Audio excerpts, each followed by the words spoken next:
You are lying on bare ground, 40,000 years ago, and something is breathing 3 feet from your face. It has teeth built for tearing muscle from bone. It travels in a pack that can bring down an animal 10 times its size. Every instinct your species carries says move away or die. And yet, you don't move. You sleep. Beside a wolf. Today, that decision has scaled into something almost absurd. There are over 470 million dogs living alongside humans on Earth right now. Guide dogs navigate blind handlers through cities with a reliability rate above 90%. Detection dogs can identify a single molecule of explosive material in the presence of a million other scents. Police and military units in over 60 countries deploy dogs as primary threat detectors, ahead of any sensor humans have built. And in hospitals, therapy dogs measurably lower patient cortisol levels within minutes of contact. No civilization planned this. No council of ancient humans sat down and decided to breed a species for companionship, protection, and unconditional trust.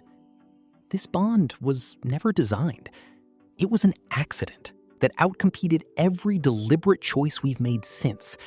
And the question is, how an accident became the most stable relationship in human history. Number 1. The stranger by the fire.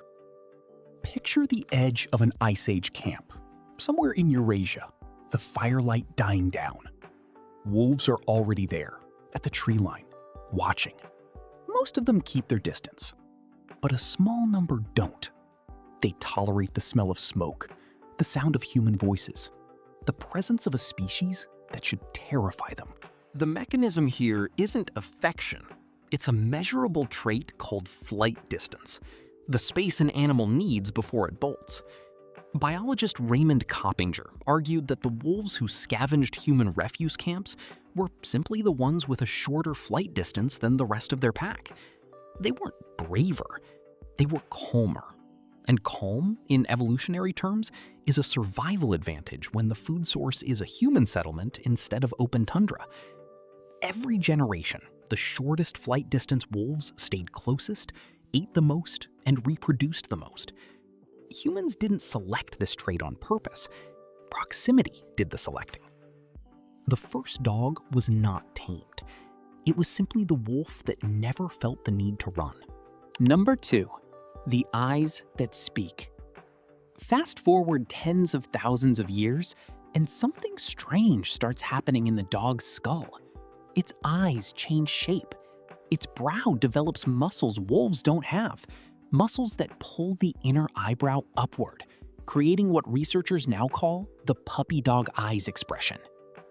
In 2015, researcher Miho Nagasawa published a study showing that when dogs and their owners lock eyes, both species release oxytocin, the same hormone that bonds a mother to her infant.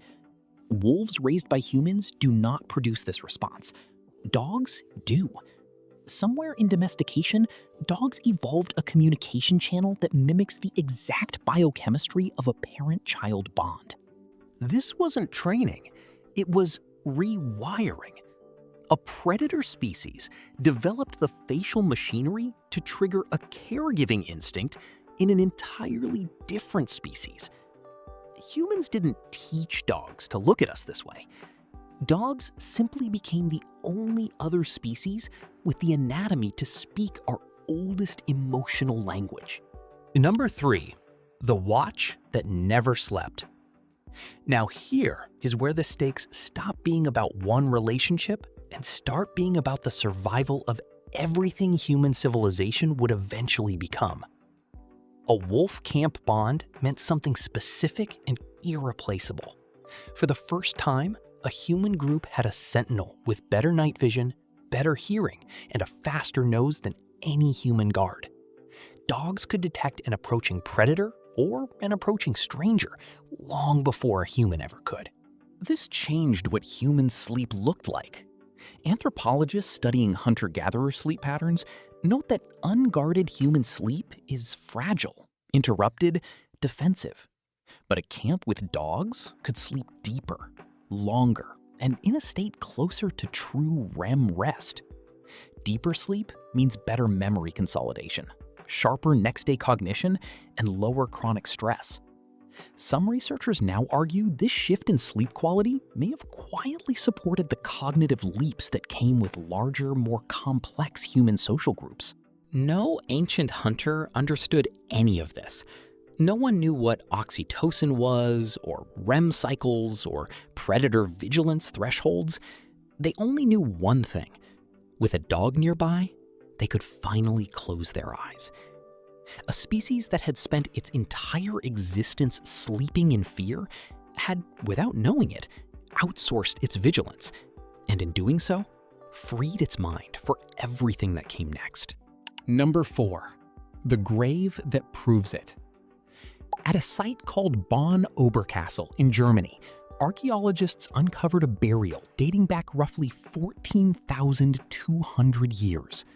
2 humans, buried deliberately, alongside the remains of a dog, a young animal, sick for weeks before it died, cared for despite offering no labor, no hunting value, nothing but presence. This is the mechanism made visible. Trust had become reciprocal. Dogs no longer simply tolerated humans for scraps. Humans were now spending resources, food, shelter, care, to keep a sick animal alive for reasons that had nothing to do with survival math. That is the moment trust stopped being a strategy and became something closer to kinship. No hunter-gatherer economy required that burial. It happened anyway. So go back to that fire, 40,000 years ago. You, lying inches from a predator's breath, unafraid. It looks reckless. It looks like the kind of mistake that ends a bloodline. But you now know what was actually happening in that moment. A slow selection for calm over fear. A hormonal bond mimicking motherhood. A sentinel system trading its instincts for your leftovers. And a debt of care that would eventually be paid back in a shared grave thousands of years later. No human designed this trust. It designed itself. One calm wolf and one deep, unguarded sleep at a time. You didn't build this bond.